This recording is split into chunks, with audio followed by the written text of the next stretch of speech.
Margarita Oropesa y qué bueno que nos acompañan para que juntos analicemos las noticias más importantes de los últimos días. Bienvenidos a la Semana Venevisión.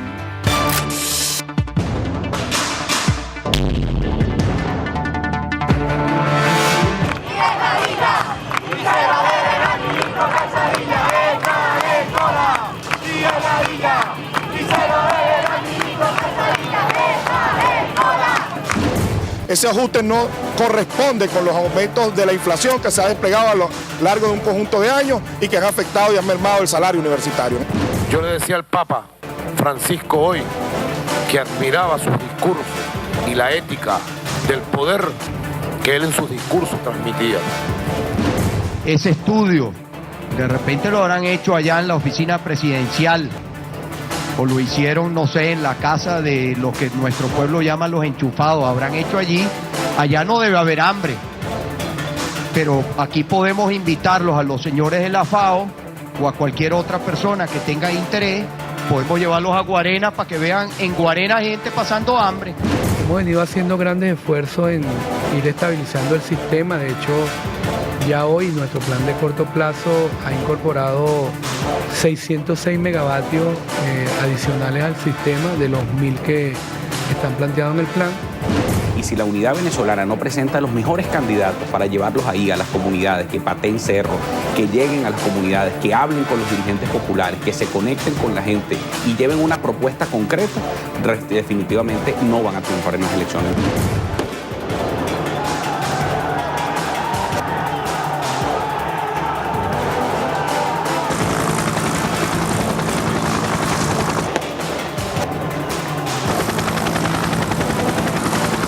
Ya la población ha comenzado a notar en este mes y medio, 2 meses, que hemos estado atacando con fuerza el tema, cómo comienzan los productos a normalizarse, la distribución de los productos, atacando cada uno de ellos. Para ello el gobierno económico ha hecho un plan por cada uno de los 53 rubros que más impactan la inflación, que es el otro tema que nosotros hemos estado atacando.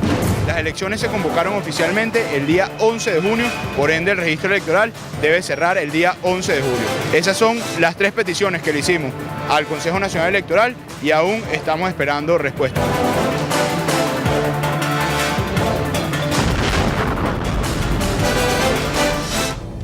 Para comentar los hechos más destacados me acompañan los colegas Manuel Fajardo de Radio Nacional de Venezuela y Yesenia Freites del diario Tal Cual. Bienvenidos. Gobierno y oposición libran una batalla a nivel internacional. Comenzamos con la visita del presidente Nicolás Maduro al Vaticano y su encuentro con el Papa Francisco. El eje de la conversación fue la reconciliación y el reconocimiento a la Conferencia Episcopal Venezolana.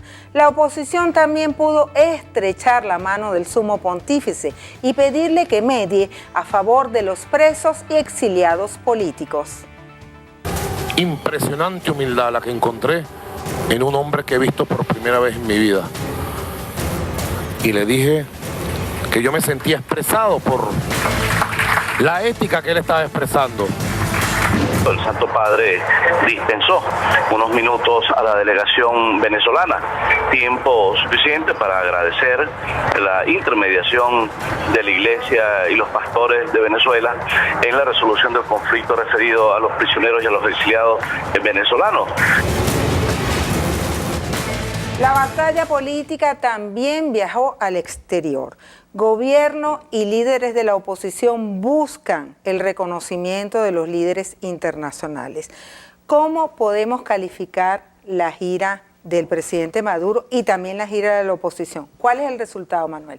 Un resultado evidentemente positivo desde todos los puntos de vista. Si has visto los distintos despachos informativos desde la llegada a Venezuela del presidente Maduro, ha sido una gira que evidentemente va a impulsar mucho más la dinámica económica que, por supuesto, como todos sabemos, ha estado estancada, pero con una visión importante para tener un repunte en todo en lo que resta de este año 2013.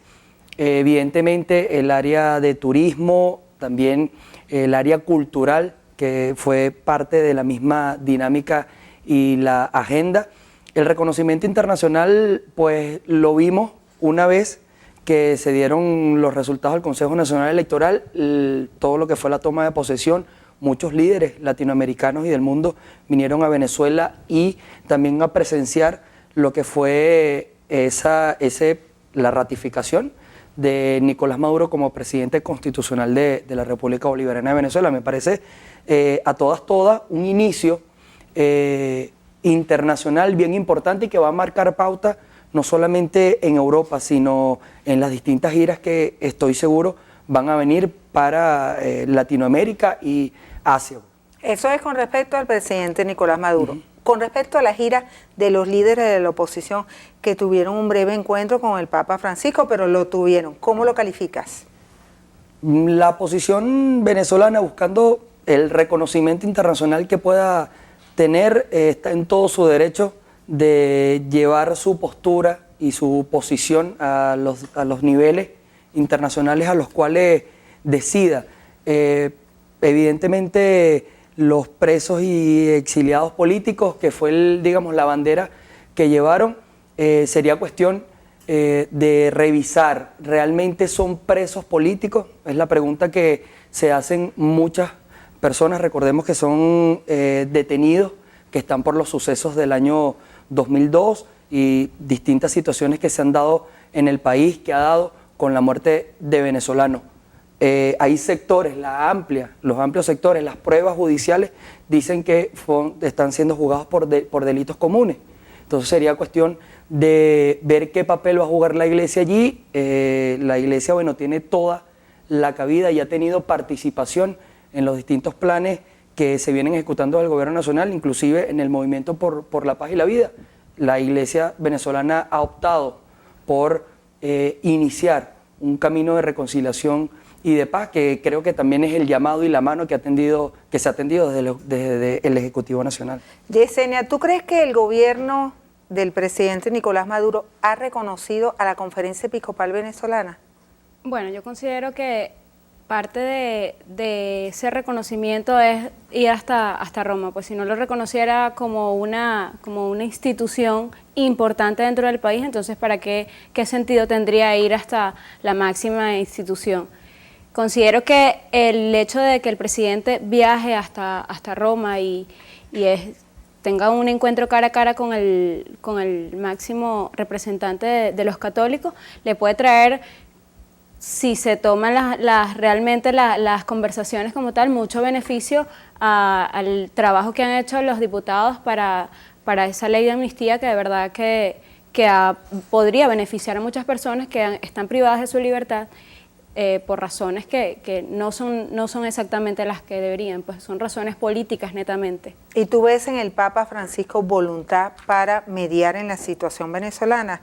De hecho, ya fue llamado el nuncio apostólico al Vaticano. Yo creo que es una situación bastante difícil para el Papa, pero es la posición, considero, que debe tener una persona que está en su cargo. Una persona, él debe mediar, es su función, toda vez que los diputados empezaron a hacer ese trabajo de vamos a hacer el contacto con Roma. El Papa tiene que manifestarse de alguna forma. Pues yo considero que el mejor papel que puede tener es de mediador y de ver de qué forma puede ayudar a que todo este conflicto pueda tener alguna salida más tranquila. Fíjate que algunos analistas como Carlos Romero han indicado que con esta gira presidencial el gobierno le tomó la delantera a la oposición, pues legitimó la presidencia de Maduro. ¿Picó adelante el presidente Maduro? Bueno, yo considero que en el juego político siempre tenemos que estar alerta a lo que va a hacer el otro. Obviamente el presidente Maduro tenía que buscar la forma de también legitimarse en frente de incluso del sumo pontífice. Pues para mí esa es la idea del viaje, no solamente a Roma, la idea de su viaje es: yo soy el presidente de la República, aquí estoy yo hablo primero con el Papa. Esa yo considero que es una de las formas. Creo que sí picó adelante. El presidente Maduro aprovechó el viaje a Europa para firmar acuerdos de cooperación con Francia y Portugal. Nuevos aviones, nueva autopista. La nueva autopista Caracas-La Guaira, que va a tener 19 kilómetros, 9 kilómetros van a ser de túnel, es un gran túnel y 8 túneles más pequeños. Ya las obras están en desarrollo para hacer la conexión de la Cota 1000 de Caracas con el sistema montañoso que nos lleve hasta La Guaira. Los aviones, Manuel, serían para Conviasa, para un poco renovar la flota de Conviasa. Y la autopista es un anhelo desde hace muchísimo tiempo de que de verdad exista una vía alterna, una autopista Caracas-La Guaira. ¿Esto es uno de los logros más importantes de este viaje del presidente Maduro? Evidentemente, y hay que ponerle el punto al país con el cual se está haciendo, digamos, el tema de la autopista, que es con Portugal. Con Portugal se ha venido realizando alrededor de 105 convenios, se han firmado, todo esto bajo la jefatura del presidente Hugo Chávez y que han venido avanzando, y una prueba de ello han sido las computadoras Canaima, que ya están llegando a su nivel de educación superior, y eso habla de la, digamos, de la corresponsabilidad y de la efectividad de los convenios que se firman, en este caso con Portugal, que es el que va a adelantar esa obra, una obra que va a redundar inexorablemente en una potenciación de Venezuela y en una dinámica turística mucho más efectiva, ya que vamos a tener pues esa vía. Evidentemente los trabajos y los costos de financiamiento, bueno, ya inclusive apenas llegó y ya se está trabajando sobre todo el plan de financiamiento que va a acompañar esa obra, que le va a dar otro rostro a Caracas y la va a colocar en los principales puntos del punto de vista turístico, y evidentemente con el turismo se potencia la cultura, se dinamiza la economía por el flujo comercial que va a tener La Guaira como puerto y principal entrada hacia Venezuela. Me parece una planificación y una visión estratégica que necesariamente tiene que venir en esta etapa que tiene el presidente Maduro, y prometió la obra para el año 2017, es decir, en medio de este segundo plan de la nación. Yesenia, ¿cómo calificas los acuerdos firmados por el presidente Maduro? Bueno, como venezolana yo siempre voy a estar de acuerdo en los proyectos que tengan mejora para el país, pero haciendo un poquito de análisis, un poquito más allá, me llama muchísimo la atención comenzar una obra de este tipo, tomando en cuenta el mal estado que tienen las vías, principales vías de nuestro país. O sea, solamente tenemos que transitar por la autopista que conecta Caracas con Centro Occidente y podemos ver que esas vías están totalmente destruidas. Entonces yo considero que el foco podría estar mejor en restaurar todas esas vías, que de hecho si colapsan, por ejemplo, si el puente de la Cabrera se cae, no tenemos forma de llegar a Caracas. O sea, entonces considero que deberían potenciarse mejores esas vías en vez de estar comenzando a hacer otras. Actualmente se está levantando toda la restauración del túnel de la Cabrera, y hay toda una planificación con respecto a las carreteras nacionales. Allí, si bien hay una realidad que tú planteas y que en ciertos estados, inclusive en la capital de la República, es cierta y es visible para todos los que andamos en carro y están a pie, pues hay una planificación para eso, que yo estoy seguro va a verse los frutos en lo inmediato y en el mediano plazo. Una delegación de la MUT, encabezada por Ramón Guillermo Aveledo, se reunió con congresistas demócratas y republicanos de Estados Unidos. Pero México le dijo no a Capriles. ¿Por qué será, Yesenia? Considero que es una posición bastante diplomática de México mantenerse al margen en estos momentos, no reunirse con un sector de la oposición, los mantiene de una forma fuera de todo problema, no asumir una posición. Considero que es lo que ellos están haciendo y a mí me parece que está bien por el momento. Pero ves a la ligera lo que sucedió con Colombia, por ejemplo, que causó esa fricción por recibir a Capriles, que puso en riesgo unas relaciones que cada año se venían incrementando, no solamente en el tema económico, sino en la relación de fraternidad entre ambos gobiernos, y que yo creo que Peña Nieto lo menos que quiere es entorpecer sus relaciones por recibir a un gobernador o a la delegación de un gobernador que todavía está de alguna manera tratando de legitimar un proceso electoral que ha sido transparente, que convocó una auditoría que ellos mismos abandonaron y que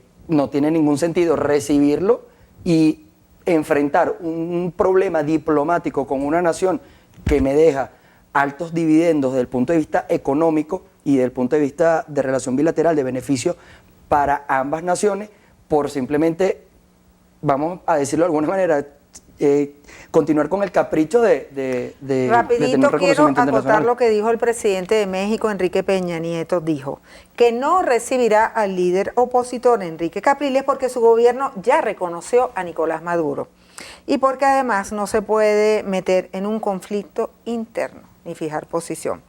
Vamos a una pausa muy corta y ya venimos. Nuestro Twitter, @lasemanabebé.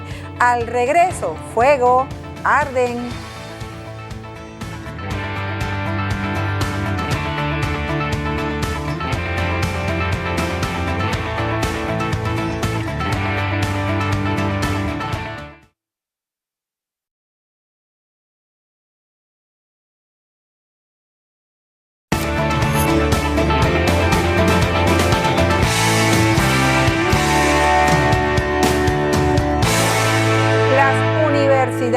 ¿Qué problema? La Asamblea Nacional aprobó un crédito adicional para cancelar los salarios de los profesores, pero esta plata, según ellos, no alcanza. Como respuesta, la calle está caliente. Las universidades siguen paradas y ahora incendiadas.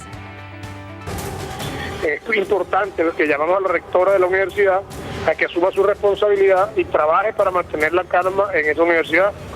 La mayoría de los estudiantes, el grueso de los estudiantes, el 98% de los estudiantes de esa universidad quieren terminar su semestre y ella debe asumir la responsabilidad de garantizarle a ellos la paz y la tranquilidad necesaria para que eso ocurra.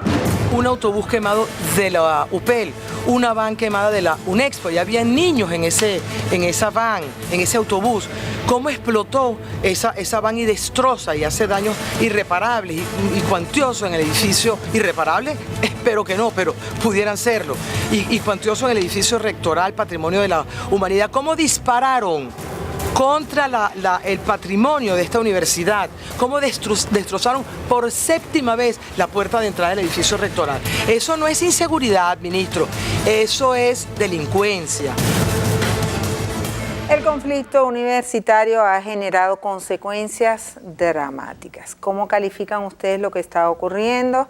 La Asamblea Nacional esta semana aprobó un crédito importante, sin embargo, ellos dicen, los profesores, los empleados, los obreros, personal administrativo, que esto no alcanza. Más allá del dinero que se aprobó y del aumento que se aprobó, yo considero que el problema es más profundo de lo que parece, porque los estudiantes no solamente están pidiendo un aumento, un salario justo para los profesores, sino que están pidiendo condiciones óptimas para ellos poder estar en la universidad. Por ejemplo, un comedor que sea de verdad, que represente lo que tiene que ser un comedor de una universidad.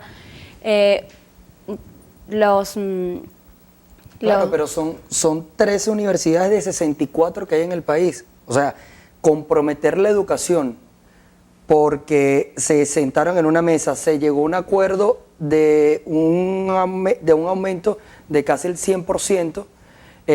Hoy, en este viernes, en la cadena nacional, el presidente Maduro ponía un ejemplo muy claro, que en estos conflictos de debate de contrataciones colectivas, los solicitantes a veces recurren a pedir elementos que no van a ser aprobados para simplemente trancar la mesa. Entonces, yo creo que se debería partir de un principio del derecho a la educación que tienen estos estudiantes universitarios, de estas 13 universidades, de las 64 que hay, que tienen sus clases paradas y que inclusive en las distintas expresiones que se han dado en la calle, si bien hay un grupo que está apoyando lo que dice la FAPUB y la otra organización que agremia a los profesores universitarios, hay un grueso importante de estudiantes que piden que empiecen, que se reanuden las clases. Ahora, ¿tú coincides con el presidente Nicolás Maduro y con el ministro Miguel Rodríguez Torres cuando dice que estos grupos lo que buscan es desestabilizar al país? Yo creo que debe emprenderse una investigación que ya está en marcha y allí determinar qué es casual y qué no es casual. Evidentemente pueden haber elementos que no sean casual, que sean parte de la misma dinámica, pero pueden haber elementos que te pueden indicar desde el punto de vista de la investigación que no es nada casual y que sí hay allí una manera de tratar de politizar esto más de lo que está para exacerbar los ánimos y mantener la calle, como tú lo decías en el inicio de este segmento, caliente, entre trancas, marchas y contramarchas. Yo considero que no es nada positivo para el presidente desmeritar una lucha. Eso de que me digas que porque es menos importante, o sea, no me parece adecuado. O sea, la lucha tiene que prenderse, ellos consideran que hay ciertas exigencias que tienen que hacerse, entonces, ¿en qué momento se van a hacer? O sea, claro, este es el momento, considero yo, de hacer sus luchas. Las exigencias que se han dado nunca son suficientes y no es desde ahora, Yesenia. O sea, vamos a irnos a la retrospectiva. Nunca los beneficios desde el punto de vista reivindicativo, desde el punto de vista de bienestar estudiantil que se le pueden dar a las universidades, nunca va a ser adecuado, óptimo para los profesores ni para un grupo de estudiantes. Ahora fíjense, Manuel, Yesenia, las huelgas de hambre continúan, los jóvenes siguen en su lucha. 18 universitarios que caminaron desde Barquisimeto hasta Caracas se toparon con una sorpresita en los CB. Los grupos violentos aún no identificados huyeron del lugar a bordo de motocicletas. Por fortuna, no se reportaron personas heridas y lesionadas. Y bueno, hubo un instrumento que se lanzó en la parte alta del techo rectorado sin mayor lesiones de las oficinas internas, solamente en la parte de la ventana. Y bueno, gracias a Dios y el apoyo de los bomberos de la UCB, pues se pudo solventar a tiempo cualquier daño mayor. La incertidumbre que reinó en la casa de estudio provocó que un grupo de profesores suspendieran la llegada de una caminata de 400 kilómetros que realizaron desde Barquisimeto a Caracas, denominada Por la Dignidad Universitaria. Un aumento salarial porque es impostergable, porque el salario de los trabajadores se ha deteriorado en más del 200%, pero no es eso lo que tenemos para poder levantar el conflicto. El ataque número 61 a la ciudad universitaria en 5 años. ¿Quiénes son los responsables? ¿Quiénes están detrás de esto? ¿Son grupos de la oposición? ¿Son grupos del gobierno? El presidente Nicolás Maduro decía este viernes que a los responsables hay que determinarlos, hay que castigarlos, vengan de donde vengan.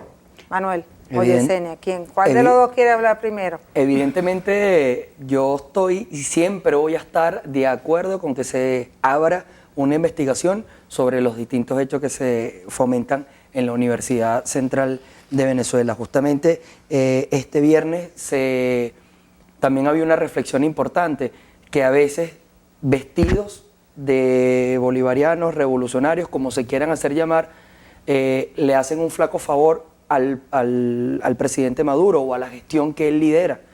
Y quien dice que no son elementos de la oposición que también pudieran estar jugando a exacerbar los ánimos para fomentar situaciones irregulares dentro de la casa de estudio por no querer sentarse en una mesa a discutir y a debatir una contratación colectiva. ¿Tú coincides con este planteamiento? Bueno, el hecho de que no se quieran sentar a discutir una contratación colectiva no quiere decir que quieran desestabilizar, mucho menos ir en contra de un patrimonio como es la Universidad Central de Venezuela. O sea, además de eso, me parece bastante negativo de parte del presidente y de parte del ministro que diga grupos desestabilizadores.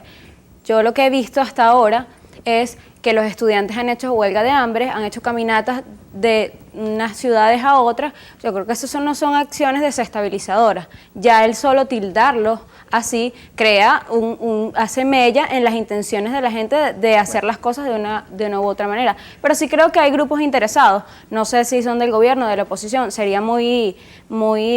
estaría mal de mi parte ubicarlos en alguna área que les interesa que el conflicto continúe, porque si no, bueno, no se dieran acciones como las de la número 61, ataque a la Universidad Central de Venezuela, que además, ¿por qué se ataca a la Universidad Central de Venezuela? Bueno, porque precisamente tiene relevancia para todos los venezolanos, para los caraqueños, y bueno, es precisamente esas cosas son las que hay que evaluar. En eso sí coincido contigo en que hay que investigar verdaderamente, pero no investigar y al mismo tiempo a los símbolos. No, una cosa es investigar y otra cosa, vas investigando y al mismo tiempo vas acusando. No, ya va, vamos a investigar y después vamos a sacar conclusiones. No podemos concluir antes de que las investigaciones tengan su fruto. Ahora vamos a ver algo lindo. La curiosidad de la semana. Samuel, el niño colombiano de 3 años, cuyo pasatiempo preferido es convertirse en sacerdote.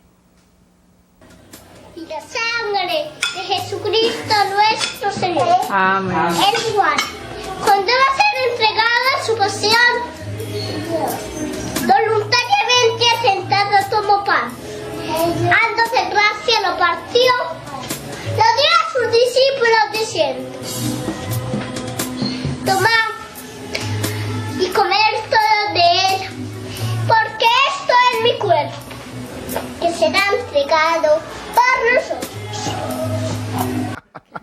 Vamos a la pausa, nuestro Twitter, @lasemanabebé. Esperamos sus comentarios. Con los crespos hechos, al regreso.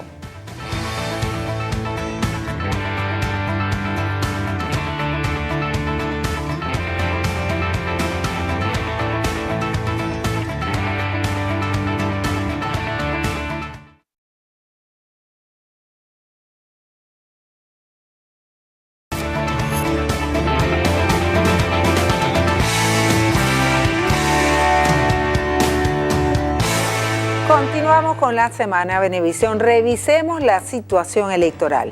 A pesar de que la MUD puso orden en casa en relación a las candidaturas municipales, al interno hay descontento.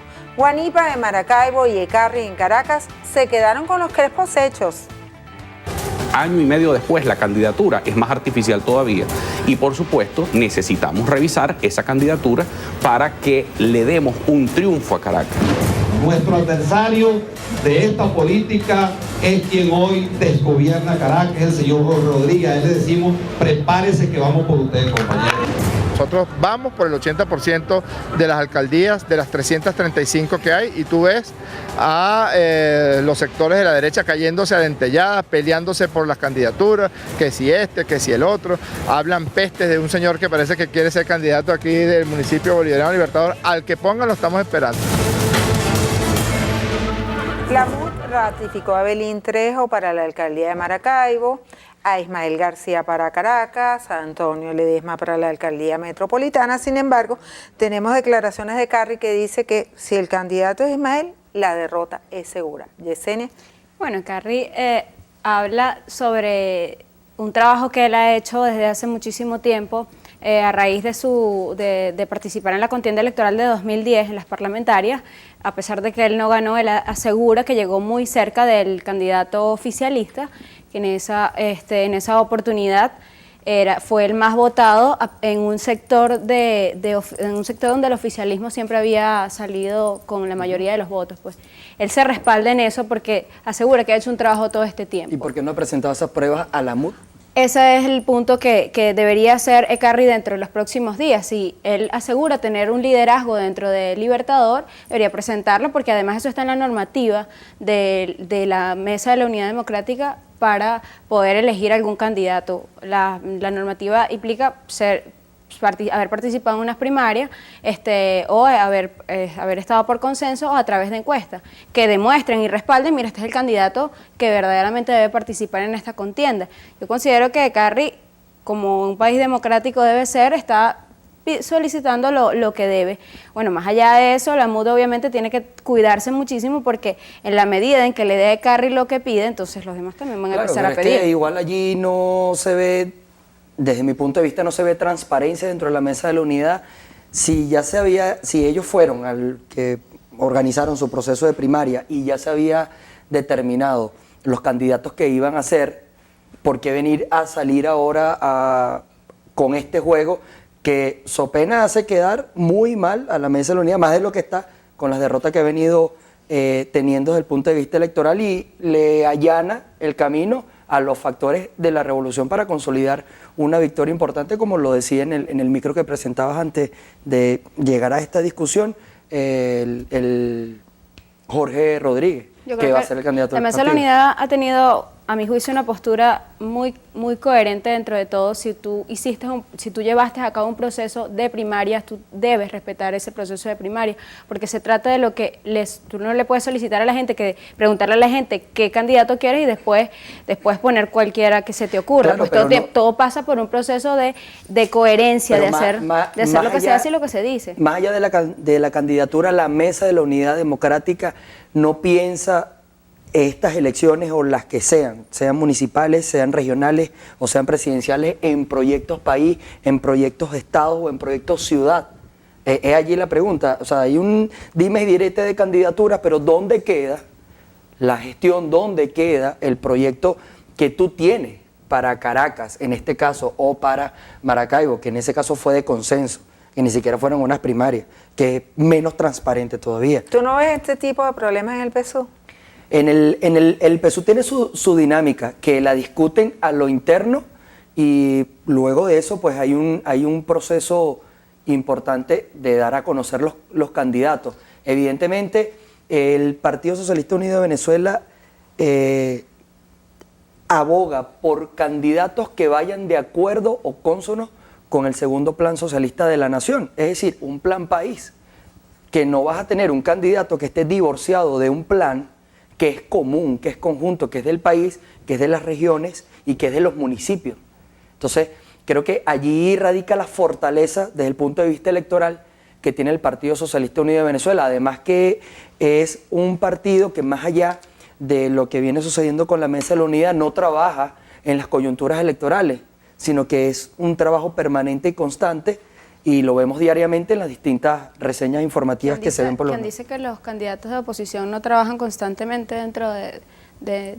Lo que pasa es que el que no está dentro de un cargo, obviamente que posiblemente la gestión no se ve, pero quien dice que los candidatos de oposición no continúan haciendo un trabajo de calle, un trabajo de planificación, yo estoy segura que todos los candidatos, tanto del oficialismo como de la oposición, y así debería ser, tienen un proyecto, porque si no, ¿para qué estás participando en la contienda? Así debería ser, pero lo que a mí me llama muchísimo la atención es que, más allá de todo lo que se ha hablado esta semana de la Mesa de la Unidad Democrática y los conflictos que lo hay, porque en todos los lugares lo hay, en todos los partidos, es la forma en que ellos están llevando a cabo el proceso. Un proceso de primarias, se escogieron unos candidatos, llama más la atención la forma en que se van a escoger los candidatos del oficialismo.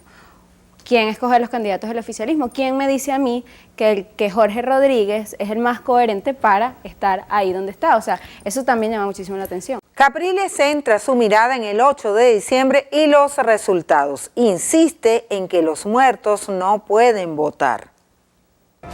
No es que un muerto sale de la tumba y va y vota, como han querido hacernos creer. No, es que hay un vivo, vestido de rojo, como bien lo dijo Liliana Hernández, que va y vota por el muerto, y el CNE está como Shakira, ciega, sorda y muda, ¿no? Como la canción de Shakira.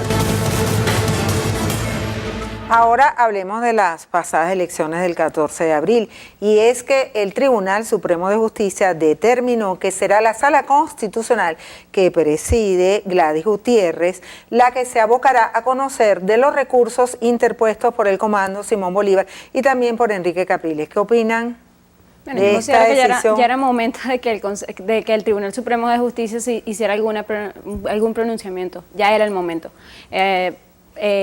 Hay unos lapsos que deben cumplirse, al parecer no se estaban cumpliendo. Era necesario que ya se le diera una respuesta a una parte del país que está solicitando algo, y el TCJ es una institución que debe responderle a todo el país. Pero es que es lo lógico, si la Sala Constitucional fue la que dictó la sentencia con respecto a la situación una vez de lo sucedido el 5 de marzo, lo más lógico es que sea la Sala Constitucional la que lleve la causa de todo el proceso electoral, además que no es un proceso electoral cualquiera, es un proceso electoral presidencial. Entonces me parece que más allá de la respuesta que pueda estar dando al país, es lo lógico desde el punto de vista constitucional y desde el punto de vista de las leyes. Le pregunto a los dos, ¿en qué medida la auditoría realizada, la verificación de la segunda fase que fue dada a conocer la semana pasada por TISAI, Lucena, puede influir en la decisión que adopte el Tribunal Supremo de Justicia? Para mí mucho. Para mí tiene que ver, todo está relacionado para mí. O sea, en la medida en que el Consejo Nacional diga que todo está bien, posiblemente el Tribunal Supremo de Justicia también diga que todo está bien, porque que no creo que vaya en contra de lo que ese proceso de auditoría se hizo a los ojos de todo el mundo y además no lo solicitó el presidente Maduro, lo solicitó Enrique Capriles Radonsky, que después deslegitimó justamente esa misma auditoría. Ahora, la mira la tienen puesta en el próximo evento electoral y la pregunta es, ¿ahora el Consejo Nacional Electoral sí es bueno? ¿O es que quieren tratar de jugar con la institucionalidad del país a volver otra vez a que no, este proceso no me gustó tampoco porque también perdí la mayoría de las municipales, como pudiera ocurrir? Ya será la sabiduría popular la que acuda a las urnas y decida el rumbo que va a tomar cada municipio, pero, o sea, no puedes tener un consejo electoral al cual cuestionaste y lo sigues cuestionando desde el punto de vista internacional, que es lo que conversábamos más temprano, y que ahora decir, no, vamos a ir, pero que los muertos no voten, que no vaya. Entonces, es que obviamente un proceso tenía quien esperara algo distinto, un resultado distinto de la auditoría que hizo el Consejo Nacional Electoral. Bueno, de verdad que es un poco iluso, porque el proceso de auditoría se hizo tomando detalles técnicos. La Mesa de la Unidad Democrática, el Comando Simón Bolívar, hizo solicitudes concretas que no se tomaron en cuenta y obviamente era lógico que no iban a reconocer esa auditoría, pero más allá de eso, y tú dices que, bueno, que cómo vamos a ir a un proceso electoral habiendo desconocido al poder electoral. Bueno, obviamente que creo que a nadie se le ocurriría dejar de participar en un proceso electoral en un país donde somos altamente democráticos y donde el voto es la mejor herramienta para obtener lo que nosotros queremos. Gracias a más de 16 procesos electorales tenemos la cultura democrática y de electoral que tenemos. Vamos a la pausa, @lasemanabebé, esperamos sus comentarios. Al regreso, ¿vestida de Bolívar o Manuelita?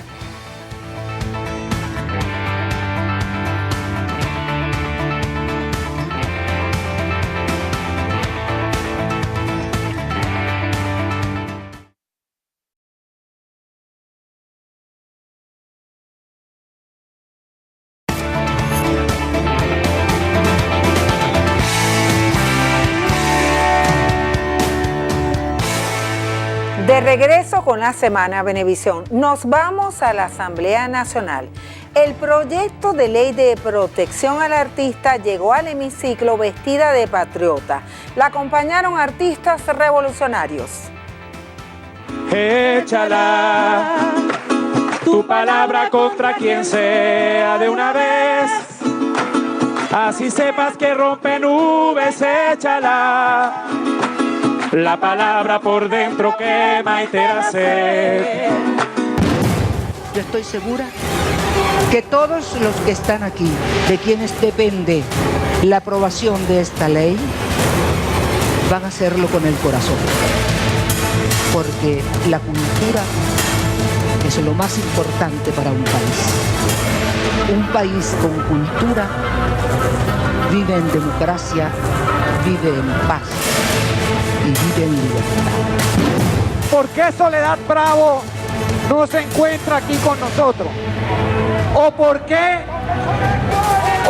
artistas que piensan diferente, que tienen el mismo mérito que cualquiera de los que están aquí en esta tribuna, como Kiara, como Guillermo Dávila, como Chacín, en la vida lo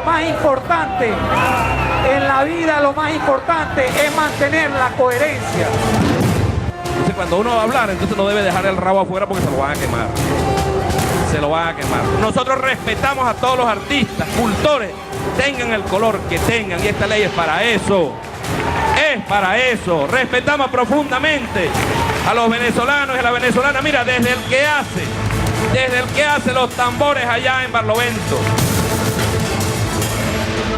Manuel, ¿son todos los artistas iguales? Y esto te lo pregunto porque en la campaña electoral vimos como una medición de fuerza, de artistas contra artistas y de comando de campaña contra comando de campaña. Muchísimos artistas acompañaron al presidente Nicolás Maduro en su campaña electoral y posteriormente Enrique Capriles realizó un acto, o los artistas realizaron un acto también importante en apoyo a la candidatura de Enrique Capriles. Yo no veo este proyecto de ley tan sublime como se intenta hacer ver, tan superficial, porque veo en la cultura el modelaje y la identificación como sociedad que somos.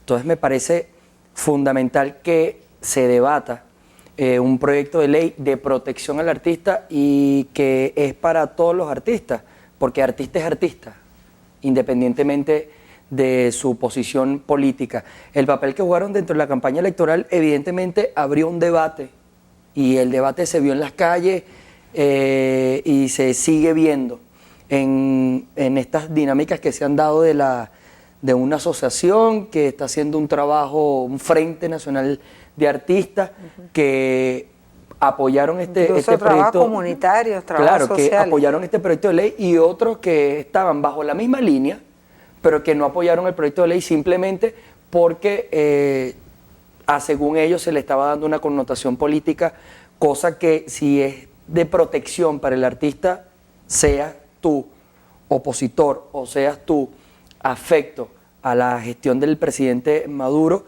evidentemente te va a cobijar, porque es una ley para todos los venezolanos. ¿Tú lo ves como una bandera política? Yo creo que llama muchísimo la atención que en estos momentos se están discutiendo en la Asamblea Nacional. Yo no quito el mérito de una ley que proteja a los artistas, pero también hay otras cosas que realmente se deben poner el foco en estos momentos. Pero considero que sí, que es una forma de bandera política. En las elecciones presidenciales vimos cada uno buscando la forma. Yo no veo nada de malo que los artistas tengan una tendencia política siempre y cuando todos tengan en teoría las mismas oportunidades, que es lo que no sucede. La campaña electoral lo que hizo fue sincerar algunos sectores. Bueno, pero más allá de eso, esperemos que la ley no solamente sea una ley para mostrar dentro de la Asamblea Nacional que estoy protegiendo, que también sea para respetar a aquellos artistas que no coinciden con el gobierno. Pero si dentro de la Gran Misión Vivienda, inclusive antes de la ley, dentro de la Gran Misión Vivienda Venezuela se le dio viviendas a diferentes artistas que trabajaban en Radio Caracas Televisión y en otras televisoras. Se ha dado una apertura desde el punto de vista de unir esfuerzos con la reunión que sostuvo el presidente Maduro con los distintos dueños o dirigentes de los medios de comunicación, donde estuvieron medios de comunicación públicos y privados, para una alianza completa, y los artistas que apoyaron a Maduro se unieron al movimiento por la paz y por la vida. Yo no creo que un artista esté en contra de fomentar en las zonas populares un modelo de conducta, un modelaje de conducta que incite y que busque la paz. Ahora vamos a continuar en la Asamblea Nacional, y es que el PSV no quiso hablar sobre la renovación de los poderes públicos. Fue negada la solicitud de discutir sobre los 10 magistrados del TCJ, 3 rectores del CNE y el Contralor General, cuyos periodos vencieron, se jubilaron o fallecieron. Esta es una atribución de la Asamblea Nacional, artículo 187 de nuestra Carta Magna. Pero es también, más allá de ser una mora que tiene la Asamblea Nacional con la nación, el que tengamos poderes nombrados de acuerdo a la Constitución y las leyes respectivas, poderes independientes y autónomos, es uno de los pilares del sistema democrático.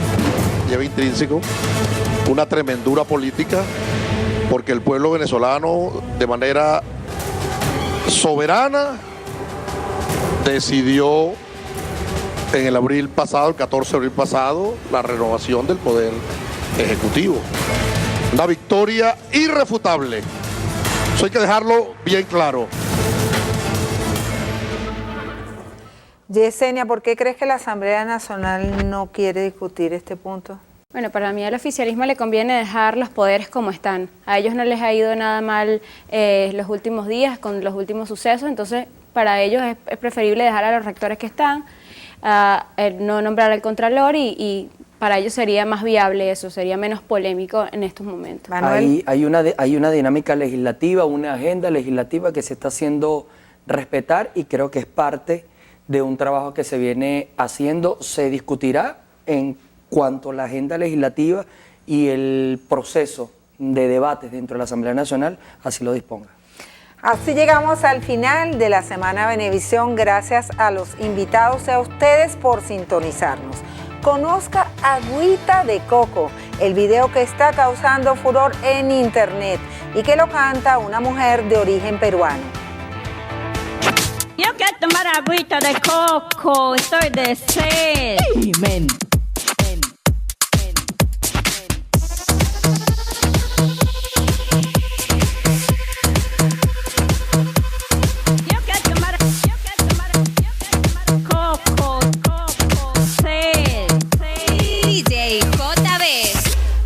Yo quiero tomar agüita de coco, estoy de sed. Mente, Cata, vaya a tomar caldo de inguiri, ¿sí? ¡Ah! ¡Haces chancho, ese!